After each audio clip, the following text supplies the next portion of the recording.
Biz bir жума мурун Россияга товар жөнөттүк. Аны Facebook'tan da опубликовать эткем, көргөнсүздөр. Biz ар бир товар жөнөтөрдүн алдында ветеринарный инспекция деген бар. Ошол жакка барып, направление алып, анан ар бир жөнөтүп аткан товарларды балык болобу, эт болобу, ошо лабораторияга алып барабыз. Анан аяктан качествосы жакшы же жаман деген тиянак берет. Ошонун негизинде булар ветеринарный сертификат жазып берет. Ошон менен анан Россиянын границасына экспортко кетет да. Өткөндө направление жаздырып алып, лабораторияга барсак, лабораторияда эч ким анализ кылбай атыптыр да. Анан биз айтып койдук, бүт баарын товарды даярдап койгонбуз. Кетирбесек, товардын баары бузулуп кетет. Срогу болгону, срок годность 12 күн. Десек, бизде препараттар жок дейт текшергенге. Мындай тарыхта, Кыргызстандын тарыхында болгон эмес дейт. Өкмөттөн 1 тиын акча бөлүнбөй атат деп мамлекеттик ишкана айтып атат. Ошол балыктардын, продукциялардын качествосын текшере турган лаборатория ошондо айтып атат. Мамлекеттен акча бөлүнбөй атат канча айдан бери дейт. Анан эптеп биз препараттардан бери таап берип, давай жазып бергиле деп, товар бузулуп кетет деп эптеп, болгон жака чуркап, лабораториянын анализин алып, текшертип, жакшы деп анализи чыкты. Ошонун негизинде ветеринарный инспекцияга бардык, достор. Урматтуу президент, ветеринарный инспекцияга барсак, ветеринарный инспекцияда ветеринарный сертификат жазып бере алышпайт. Себеби сөйттерин кыркып кетиптир, сөйттерин өчүрүп кетиптир. Бул вет инспекция мамлекеттик ишкана, мамлекеттик ишкананын сөйтин рейс өчүрүп атат. Себеби булардын карыздары толуп кеткендиктен рейс сөйтин өчүрүп кетиптир. Айла жок, мен генератор алып барганга муктаж болдум. Бул эмне деген шумдук, достор, эмне деген шумдук бийлик. Бул эмне деген жетчи жабыска жетип калдык го. Куда катимся уже? Кыргыз элим. Биз кайсы жакка баратабыз? Бул бийлик бизди туңгуюкка алып келди. Кыргызстан жок болоюн деп калды уже, жок болоюн деп. Бензиндин баасы асмандын башы болду, эч кандай сүйлөшүүлөр болгон жок. Продуктулардын баасы асмандын башы болуп атат, эл кыйналып атат. Мына бизге күнүгө жардам сурап канчалаган адам келет. Мына орузуду айтпай эле коеюн.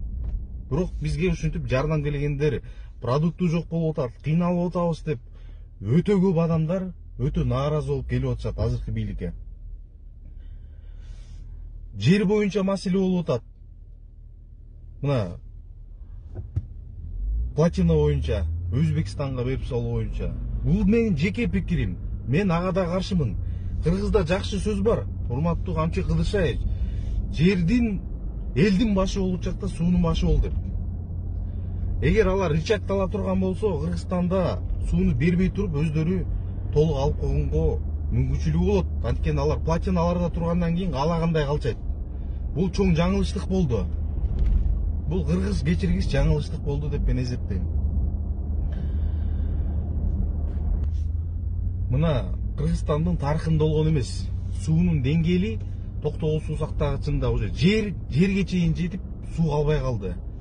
2 айдан кийин эмне кылабыз? 2 айдан кийин уже сөтү жок отуруп калабызбы?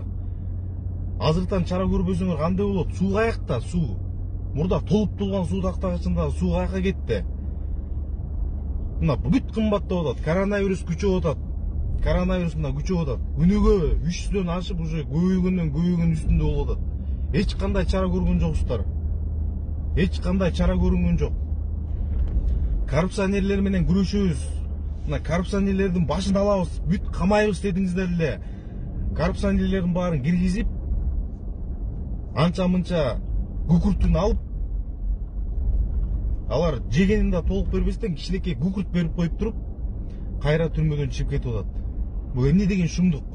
Кыргызстандын байлыгын, ырыскысын тоноп уурдагандар кичинекей акчаны казынага төлөп коюп бул чыгып кетет. Бул эмне коррупция менен эл нааразы, эл көрүп турат.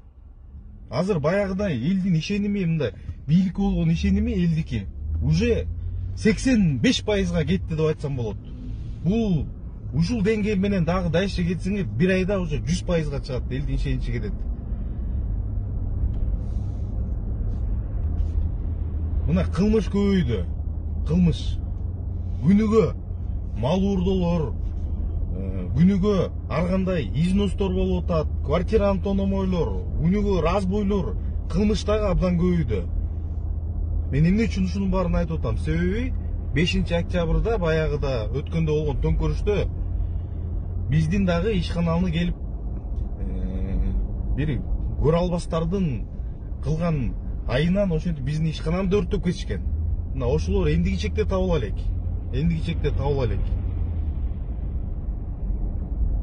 Биз каяка баратабыз неге? Атамбаевдин малында жашоо сонун болчу экен буга салыштырмалуу. Бакиевдин заманында жашоо болчу экен. Буга салыштырмалуу Акаевдин заманында жашоо болчу экен. Бирок мынчалык кыйынчылыкты бир моментте болушу бул өтө нааразычылык алып келет.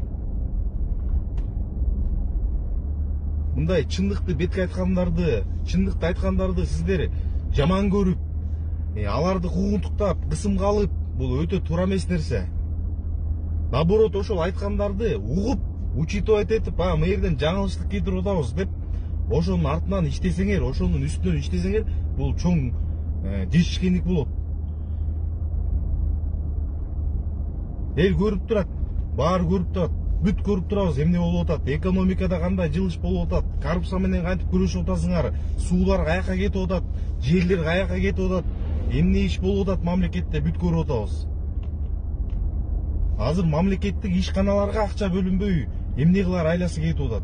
Аны менен бирге алар мамлекет ишканалар өздөрү кыйнабай, элдерди, ишкерлерди ошо кыйнап атышат.